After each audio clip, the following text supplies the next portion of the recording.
You are breathing now, but when was the last time you actually felt the air entering? Not the idea of air, not the concept of breathing, but the cool texture touching your nostrils, the silent weight filling your chest, the warm surrender that descends when you let go. Most people spend their entire lives without realizing they have never truly breathed. There is a breath that the lungs take on their own, automatic, invisible, forgotten.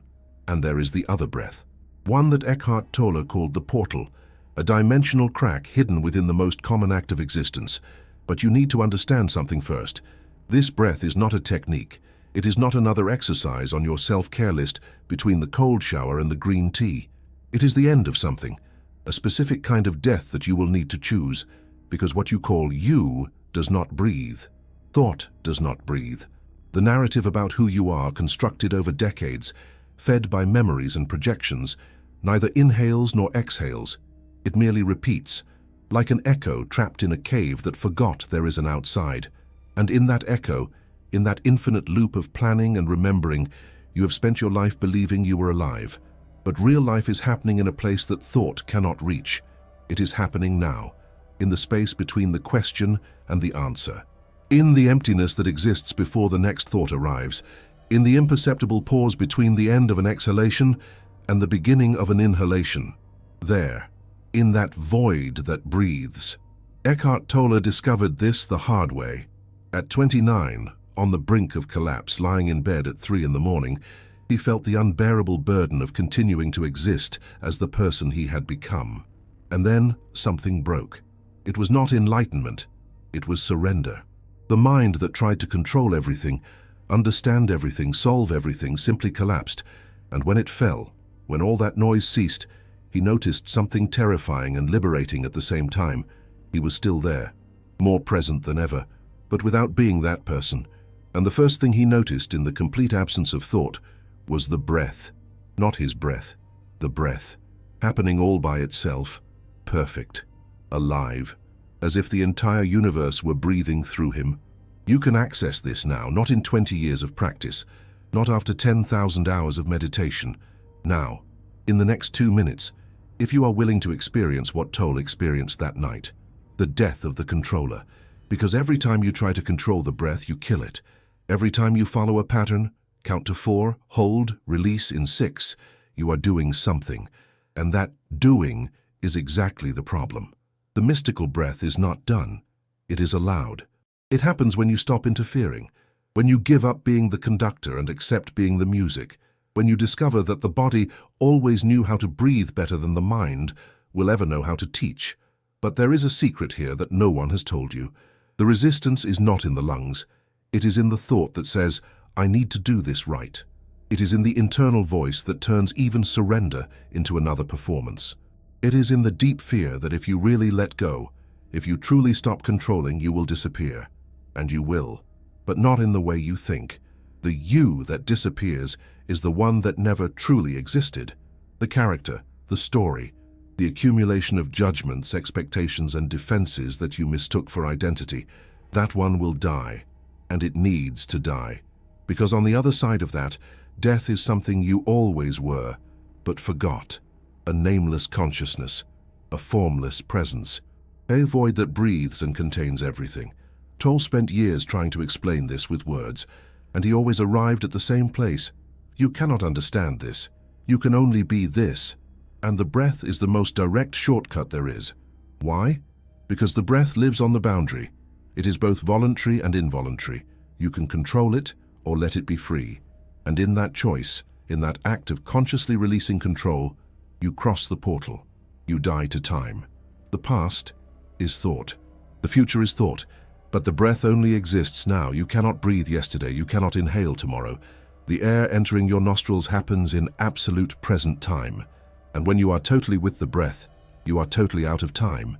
And out of time, you are out of suffering. Because all suffering is about something that happened or might happen. All anxiety is about an imagined future. All depression is about a frozen past. But the breath has no history. It has no plans. It simply is. And in that simple being, you discover something radical. You need nothing else, not in this moment, not in this breath. The air entering is enough. The chest expanding is complete. The exhalation descending is perfect. But the mind does not want to believe this. It has been trained to believe that life is somewhere ahead, in the next goal, in the next achievement, in the moment when everything finally falls into place. And while you wait for that moment, life keeps happening. Breath by breath, moment by moment, without you. Eckhart Tolle saw people spend decades meditating without ever understanding this, sitting in perfect posture, counting mantras, following elaborate techniques, and missing the point entirely. The point is not to do more, it is to do less, it is to undo, it is to dissolve. It is to allow the entire structure to crumble until only what is real remains. And what is real is so simple that the sophisticated mind cannot accept it. You are alive now. And now. And now. Every inhalation is a birth. Every exhalation is a death. And you are crossing this infinite cycle of life and death hundreds of times a day, completely distracted. But what happens when you pay attention? When you truly feel the cold air entering through the nostrils, descending down the throat, filling the lungs from the bottom up, expanding the ribs, subtly lifting the shoulders, and then the pause. That emptiness at the peak, that moment between arrival and departure. And then the descent, the letting go, the complete surrender, the shoulders relaxing, the chest falling, the abdomen gently contracting, the warm air leaving, and at the end that emptiness again, that space where nothing happens, that void that breathes. There is the door. It is not a metaphor, it is literal. In that space between breaths, when thought cannot arrive fast enough, when there is no time to narrate or interpret, only to be. There you are conscious without being someone being conscious, and that changes everything. Because for the first time you perceive that consciousness does not need content. It does not need to think about something to exist. It does not need to have an object. It can simply be empty, awake, alert, but without being about anything. And in that state, something impossible happens. You feel life living you, not you living life, but life breathing you, consciousness being conscious through you, as if you were just a space where the universe is experiencing itself. And suddenly the weight disappears, the burden of having to keep the story running, of having to protect the image, of having to prove worth, of having to make sense. All that disappears because you realize you were never the character. You were always the stage. Tolle calls this the dissolution of the false self. But it is not something you do. It is something that happens when you stop doing. When you stop feeding the illusion. When you stop investing energy in the narrative. And the most direct way to stop is through the breath. Because you cannot think and be completely with the breath at the same time. Not really. Thought is serial. Presence is total. When you are absolutely present to the physical sensation of the air moving your body, there is no mental space for the story to continue. And in the beginning, this is scary. There is a subtle panic when the mind realizes it is losing control. It will try to pull you back. It will create urgencies. It will manufacture problems. It will say you need to plan, remember, solve, understand. But all of that is just resistance to the now, because the now has no problems.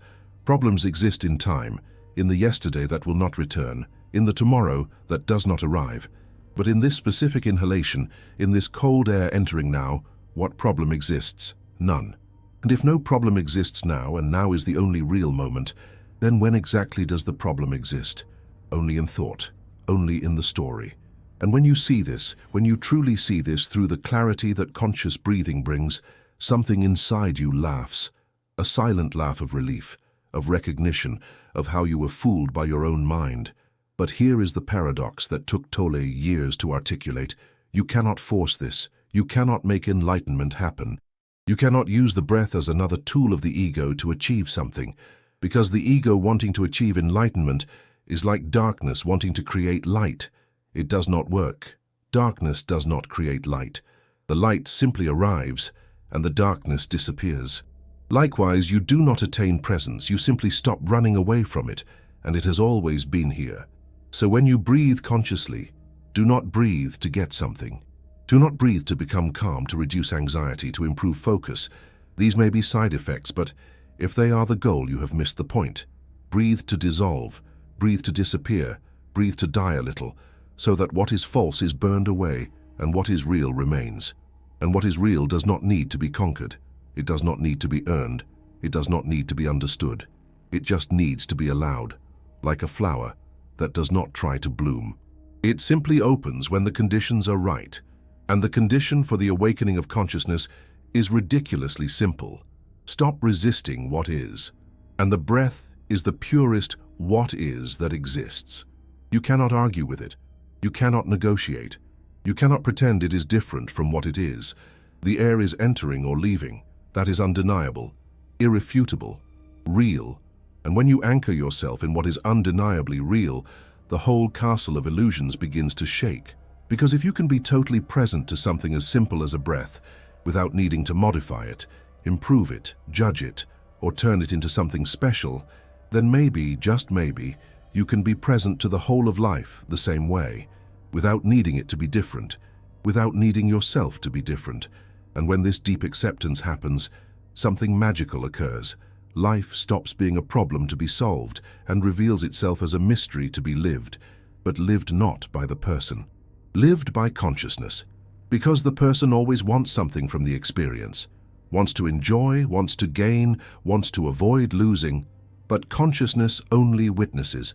It does not judge the inhalation as better than the exhalation. It does not prefer the full to the empty. It simply sees, it simply knows, it simply is. And this simply being contains a happiness that the person will never know, because the person's happiness is always conditional. It depends on circumstances. It depends on things being a certain way, but the happiness of consciousness depends on nothing. It is the happiness of existing, of being alive without needing a reason or justification. Tolle calls this the joy of being. And it is not joy because something good happened. It is joy without cause. It is the very nature of what you are when all layers of conditioning are removed, and the breath removes those layers. Every conscious breath is like peeling an onion. A layer of identification falls away. A belief dissolves. A story loses strength. And in the center, when all the layers are gone, there is nothing. A full nothingness. A vibrant emptiness. An absence that is more present than any presence. And from this nothingness everything arises. Thoughts arise, but you are not the thoughts. Emotions arise, but you are not the emotions. Sensations arise, but you are not the sensations. You are the space where everything arises. The void that breathes and allows everything. And when you recognize this, an incomprehensible freedom sets in. Because if you are the space, not the thing happening in the space, then nothing can truly threaten you. Nothing can diminish you. Nothing can complete you because you are already complete. The space does not get bigger when something good happens. It does not get smaller when something bad happens. It remains vast, unchanged, always present. And the breath teaches you this practically, not theoretically, because when you breathe consciously through a strong emotion, you realize you can feel it completely without being overwhelmed by it. You can let the sadness pass through like a cloud crosses the sky. You can observe the anger stirring like waves on the surface of the deep ocean, but you remain. The witnessing remains. Consciousness remains. And that changes the relationship with absolutely everything. It does not change the circumstances. It does not make practical problems disappear, but it changes who is encountering those circumstances. It is no longer the fragile, threatened person needing to defend themselves. It is the vast space that can contain even fragility. And from that space, a different intelligence operates. Not the intelligence of thought that plans and calculates, but the intelligence of life that knows how to breathe your body without you needing to remind it. The same intelligence that makes your heart beat, your cells renew, your wounds heal. When you get out of the way, this intelligence acts, and it is infinitely wiser than any mental strategy. Tolle saw this repeatedly. The people who try to achieve enlightenment through mental effort get stuck, but those who simply let go, who breathe and allow, cross over. Not because they did something right, but because they stopped doing wrong. They stopped blocking. They stopped resisting. They stopped trying to control what could never be controlled. And in the stopping, in the emptying, in the dying to the known, the new is born. But the new here is not something you have never seen. It is something you have always been, but never recognized. It is the void that breathes. It is consciousness without object. It is the silence that contains all sounds. And this is available now, not later, not after one more breath. Now, in this one, in the texture of the air touching your skin, in the slight pressure of the chest expanding, in the subtle feeling of being alive without history, without past, without future, just alive, inhaling, exhaling, being. And if you truly fall into this, if you truly surrender to the brutal simplicity of this moment, something ancient awakens, something that lay dormant beneath layers of thought, conditioning, fear, a primordial remembrance that you were never born. Because what you truly are has no beginning. Consciousness has always been here, and always will be.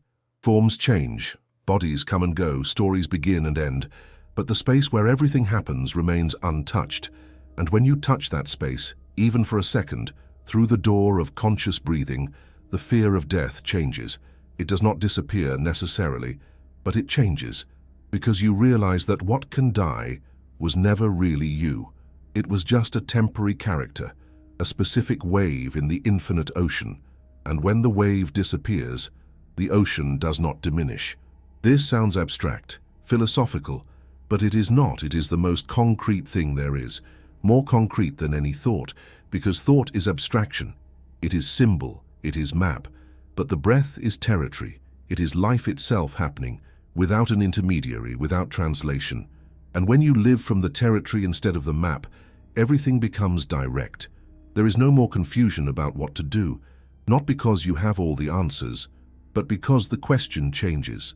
It is no longer what should I do, it is what is asking to be done, and life answers.